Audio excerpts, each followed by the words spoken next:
Bismillahirrahmanirrahim. Assalamualaikum warahmatullahi wabarakatuh. Selamat pagi mahasiswaku sekalian. Kita bertemu lagi untuk pertemuan ke-12 ini di mata kuliah Teknologi Fermentasi. Kita akan membahas tentang bagaimana proses pengunduhan dan pemurnian produk fermentasi. Ya, setelah kita melakukan proses fermentasi, tentu kita ingin memanen produknya gitu. Nah, bagaimana teknik-teknik dalam proses pemanenan ya atau pengunduhan, kemudian lanjut kita melakukan pemurnian dari produk itu sendiri. Baiklah, untuk hasil harapan dalam pencapaian materi ini Anda dapat menjelaskan menerapkan proses hilirisasi produk fermentasi mulai dari pemisahan padatan dan cairannya dengan cairannya, mulai dari ekstraksi, kemudian melakukan pemurnian produk. Kemudian Anda dapat menjelaskan tahapan pengunduhan ya, proses pemurnian apakah produk itu berupa ekstraseluler maupun intraseluler. Kemudian mengenai tahapan yang tepat untuk perolehan pemurnian suatu produk fermentasi. Ya baik, ini adalah pembahasan yang akan kita bahas selama pertemuan ini ya. Yang pertama kita melakukan pendahuluan ya, tentu sudah dibahas sebelumnya. Kemudian pengunduhan produk fermentasi ini ada beberapa metode yang dapat Anda gunakan, apakah itu secara teknik separasi mekanis ya. Separasi mekanis tentu lebih menggunakan bantuan-bantuan instrumentasi ya secara mekanik. Kemudian distribusi sel, kita melakukan pemecahan, apakah itu perlu dilakukan pemecahan sel ya kalau seandainya itu produk berupa intraseluler ya. Kemudian separasi sistem keseimbangan ya.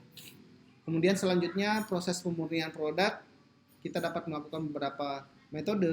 Yang umum banyak digunakan itu adalah dengan metode teknik kromatografi ya.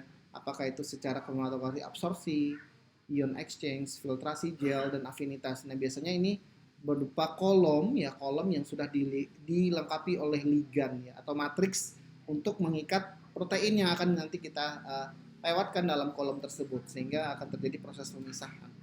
Kemudian ada ultrafiltrasi, kulturisasi, dan pengeringan. Nah, kita masuk ya, kita bahas dulu bagaimana komponen penting dalam sebuah fermentasi ya, tahapan-tahapan yang harus dilakukannya. Ini sudah kita pelajari bagaimana teknik formulasi media, sterilisasi media, produksi starter, kemudian pemeliharaan pertumbuhan mikroba, pembentukan produk ya. Kemudian apakah dalam tahap stasioner, apakah dalam tahap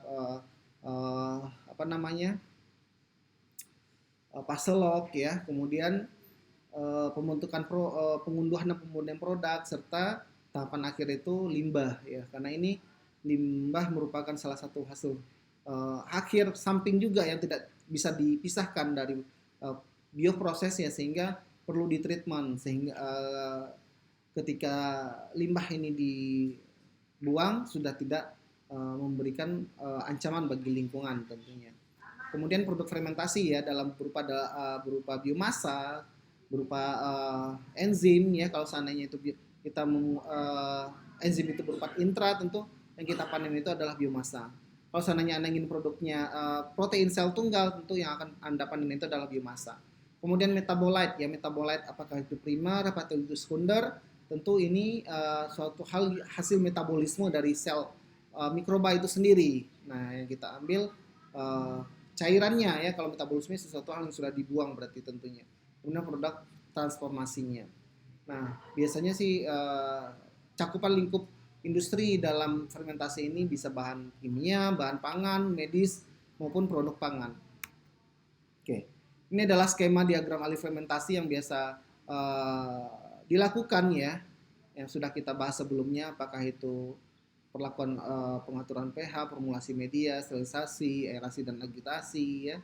Anda bisa lihat saja untuk memudahkan. Nah, ini adalah beberapa urutan program hilirisasi dalam sebuah produk biologis yang umum digunakan. Yang pertama itu kita melakukan perlakuan pendahuluan ya, apakah terutama untuk produk tersebut dalam bentuk intraseluler.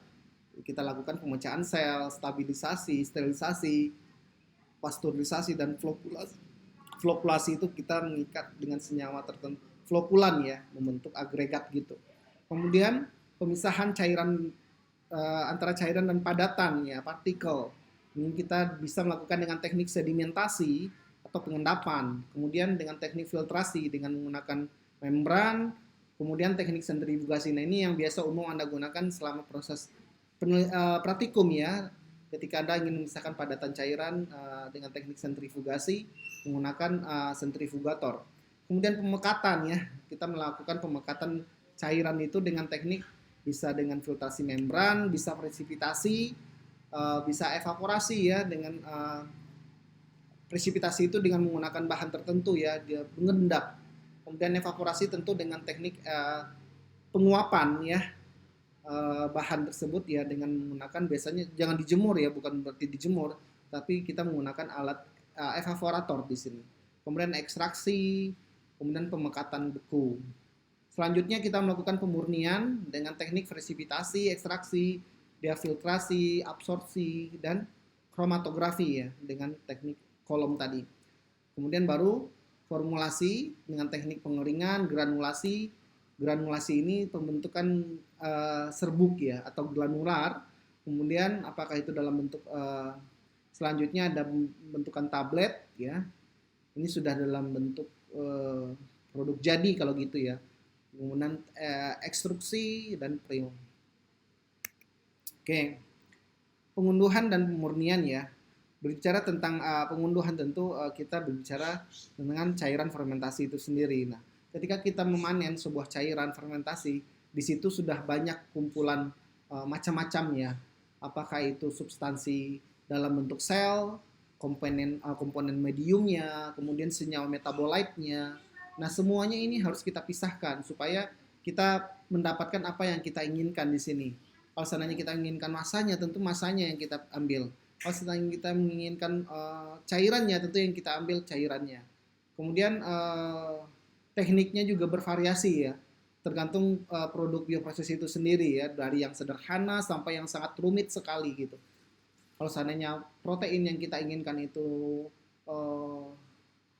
bercampur dengan protein yang lain gitu, kayak hasil samping dari metabolisme mikrobanya. Nah ini juga membutuhkan cost production yang tinggi tentunya gitu, membutuhkan alat yang spesifik juga seperti contohnya adalah Actafrifier gitu. Nah itu penting.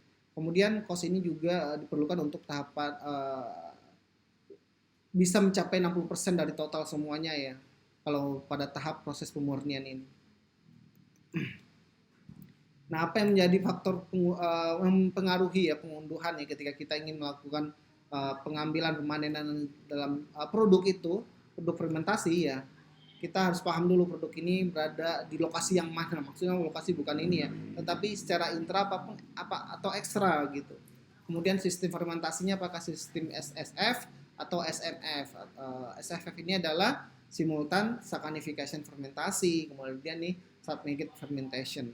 Kemudian karakterisasi produk secara fisika dan kimia ya, karakterisasinya. Apakah dia tahan terhadap suhu panas, apakah dia tahan terhadap pH asam. Kemudian jumlah dan kadar produknya, kemudian kandungan substansi selain produk. Nah, ini hasil sampingnya ya ketika kita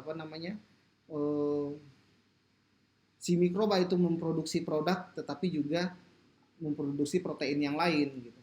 Untuk produk yang diinginkan, persertaan kemudian produk, karena memang kita ingin ada yang berupa ekstrak kasar, ada yang ekstrak benar-benar sudah murni ya, memang sudah dipisahkan. Kalau ekstrak kasar itu biasanya masih bercampur dengan media.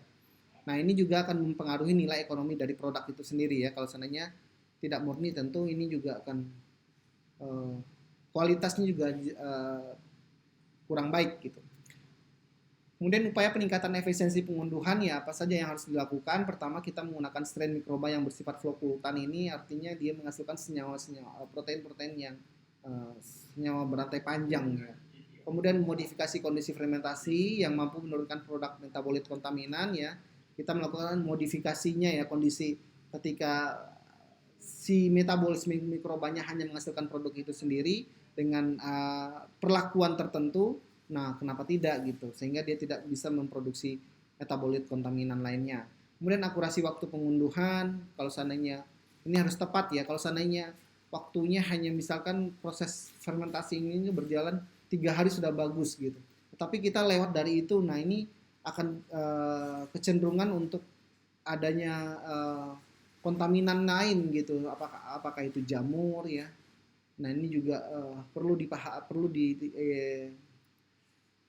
ditekankan ya. Kemudian kontrol pH, suhu pasca pengunduhan, penggunaan agen flow-klutan ya bersifat immobile ya yang menggunakan matriks gel, kemudian penggunaan enzim perusak dinding sel ya kalau seandainya kita melakukan pemecahan sel. Ini adalah proses pengunduhannya, Anda bisa lihat saja.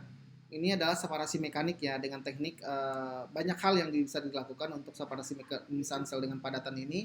Apakah dengan teknik pengapungan, presipitasi, sedimentasi, sentrifugasi dan filtrasi ya. Pemilihan ini tergantung jenis produk apa yang diinginkan, apakah ekstra maupun intraseluler. Kemudian biasanya ada alat bantu yang ditambahkan seperti filter aids, agen siap flow-klutan, kemudian teknik apakah pemanasan ya.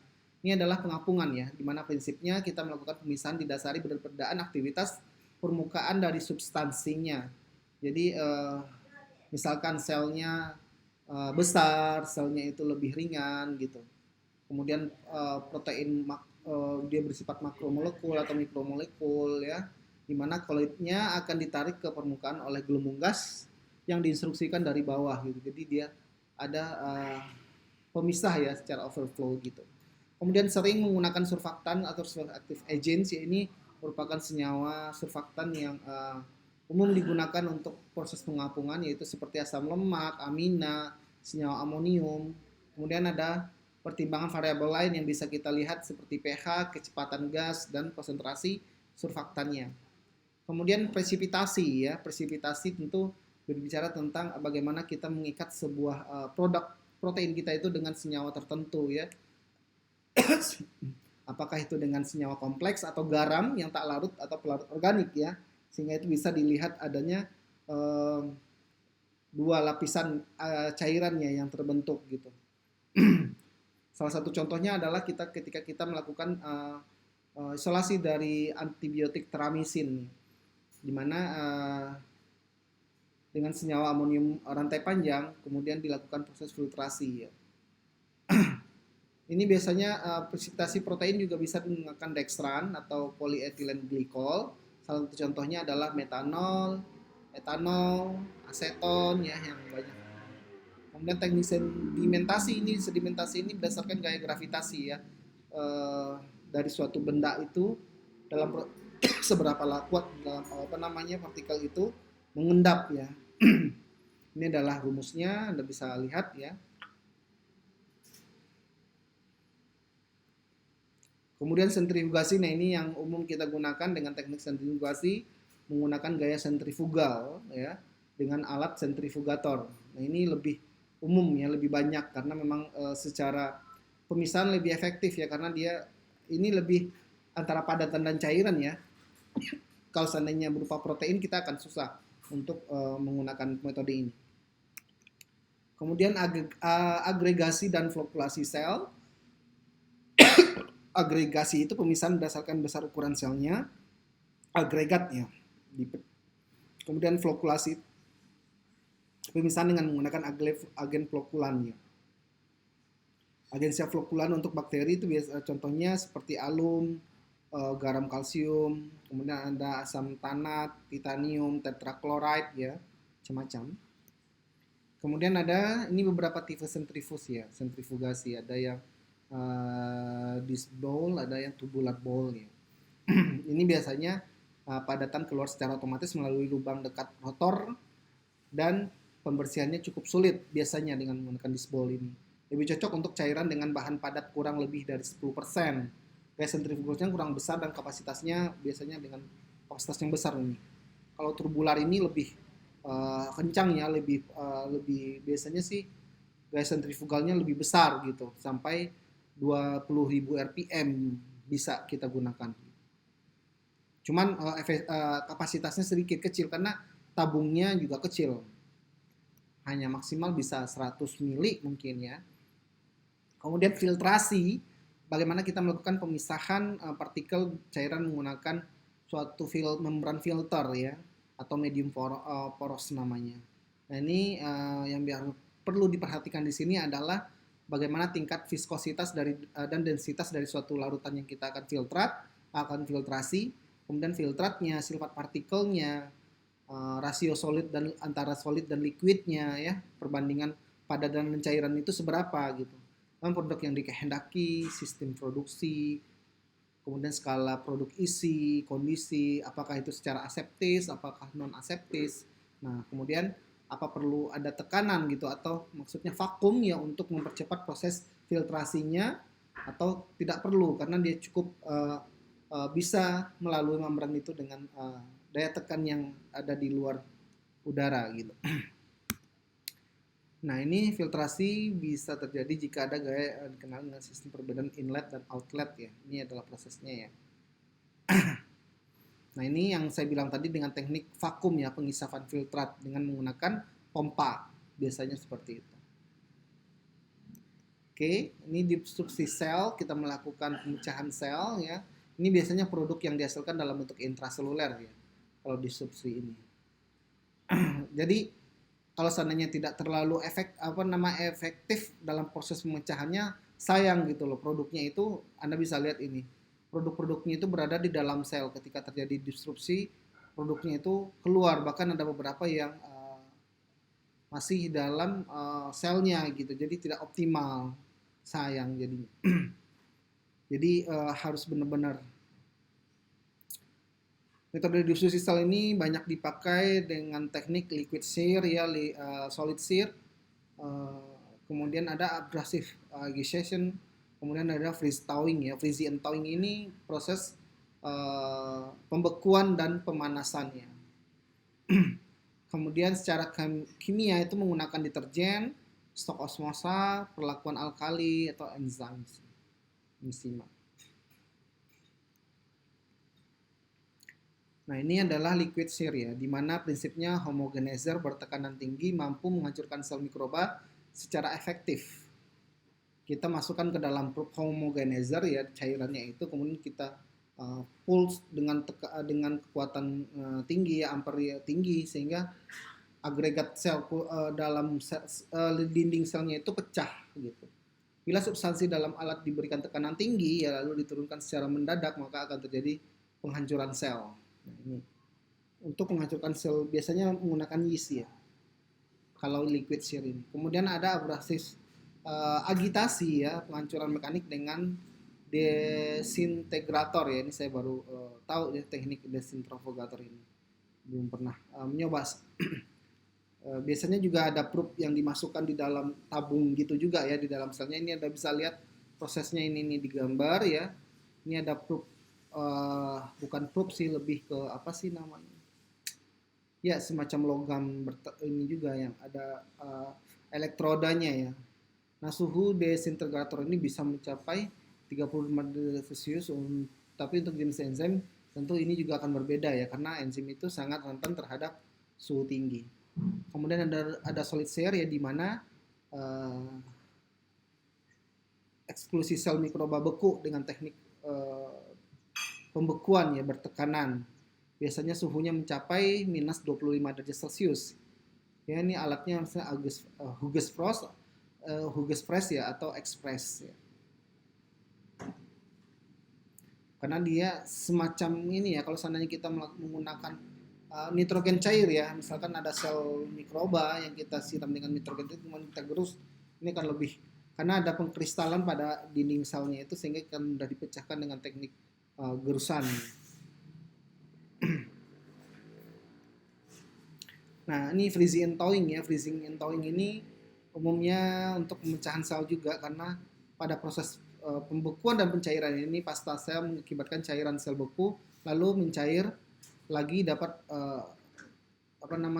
proses kejadian berulang ini akan dapat menghancurkan sel, dinding sel.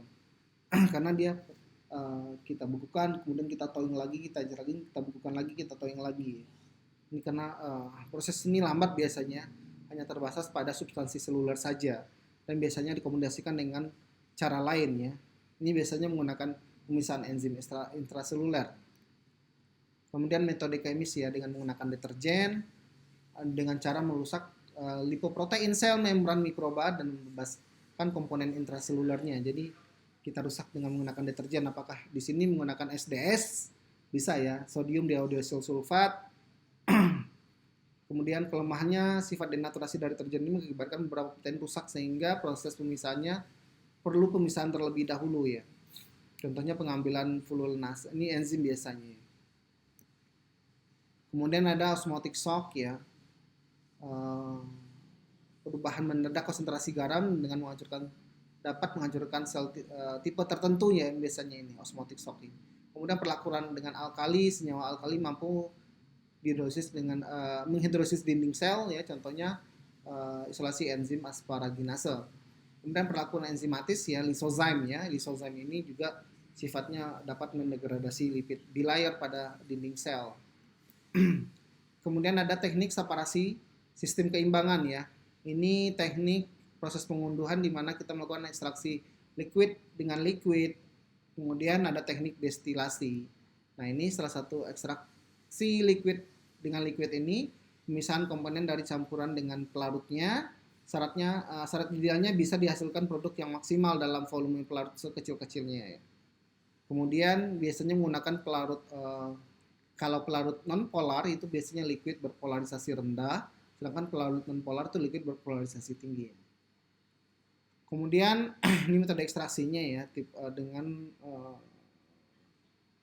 selanjutnya metode ekstraksi ya dengan teknik counter current extraction ya. Contohnya pemakaian pada ekstraksi produk antibiotik penicillin nih biasanya. Nah, prosesnya di mana antibiotik ini dalam air bersifat netral akan terionkan ya, namun dalam kondisi asam tidak terjadi ionisasi sehingga mudah larut dalam pelarut organik. Nah, ini adalah proses ekstraksinya. Kemudian teknik destilasi ya, di mana kita melakukan pemisahan menurut perbedaan titik didih. Di sini tahapannya melakukan evaporasi campuran, pemisahan vapor liquid dalam kolom ya, kemudian kondensasi uap untuk mendapatkan destilatnya. Ini masuk kita ke dalam pemurnian produk fermentasi ya, dengan teknik kita salah satunya biasanya menggunakan produk metabolit ya, hasil akhirnya menggunakan metabolite ya. Ini teknik menggunakan beberapa metode kromatografi. Ada kromatografi absorpsi ya, prinsipnya pengikatan solut pada fase solid ya, absorben ya dengan oleh gaya van der Waals ya. Ini yang menemukannya ya. Kemudian contohnya absorben yang biasa digunakan itu adalah C-aktif, alsoksida, alhidroksida ya. Kemudian resin ya, resin ini semacam absorpsi juga gitu. Kemudian filtrasi gel ya, pemisahan bahan berdasarkan perbedaan besar atau ukuran polimolekul dengan prinsip difusi pada pori-pori gelnya. Dia bisa menggunakan gelnya itu bisa polisakarida ya biasanya, dari fukoidan atau dari karegenan ya, kalau sananya dari rumput laut gel. Kemudian ion exchange-nya ini juga terjadinya perubahan ion yang reversible antara fase cair dengan fase padat yang tidak diikuti dengan perubahan radikal pada struktur padatnya. Biasanya sih yang ion exchange ini ada ligan ya dalam kolom tersebut, sehingga beberapa protein yang ada dengan teknik ion ya, teknik ion exchange ya, pengikatan ion, sehingga dia akan menempel, tertarik ya. Kemudian dengan teknik afinitas ya, ini biasanya pemurnian berdasarkan fungsi dan struktur kemis suatu senyawa biologis ya. Ini juga menggunakan teknik kromatografi yang Anda bisa baca, di mana teknik ini tergantung pada interaksi antara senyawa biologis dan pasangannya, misalkan enzim dan substratnya, enzim dengan inhibitornya. Kemudian ultrafiltrasi, di mana ini melakukan filtrat solut dengan filter berpori yang sangat kecil. Oke. Ini biasanya senyawa-senyawa yang dihasilkan kurang dari 500 Dalton ya. Biasanya sih protein, enzim, hormon. Kemudian teknik kristalisasi ya, ini salah satu pemurnian pengkristalan ya dalam bentuk kristal ya produknya. Aplikasinya biasanya untuk pada produksi asam organik ya atau asam amino. Kemudian pengeringan, nah ini salah satu teknik pemurnian produk fermentasi yang terakhir ya, kita menggunakan teknik pengiringan dengan cara penguapan liquid dari sistem solid liquidnya. Biasanya nih biayanya lebih rendah ya, karena kan kita tinggal mengeringkan produk tersebut ya. Kemudian bahannya mudah ditangani dan dikemas juga, tidak perlu fasilitas penyimpanan khusus juga. Dan biasanya dengan menggunakan jenis pengeringannya ada spray dry, kemudian drum dry ya. Kemarin yang kita apa sih? Yang fermentor ya, fermentor substrat padat ya. Baiklah, terima kasih untuk materi kali ini kita cukupkan sekian dulu ya. Silahkan Anda baca modul yang sudah saya siapkan dan kerjakan tugasnya. Tetap mengikuti protokol kesehatan dari pemerintah ya, jaga kesehatan Anda, stay healthy ya, kemudian stay at home ya. Sekian saja, terima kasih. Assalamualaikum warahmatullahi wabarakatuh.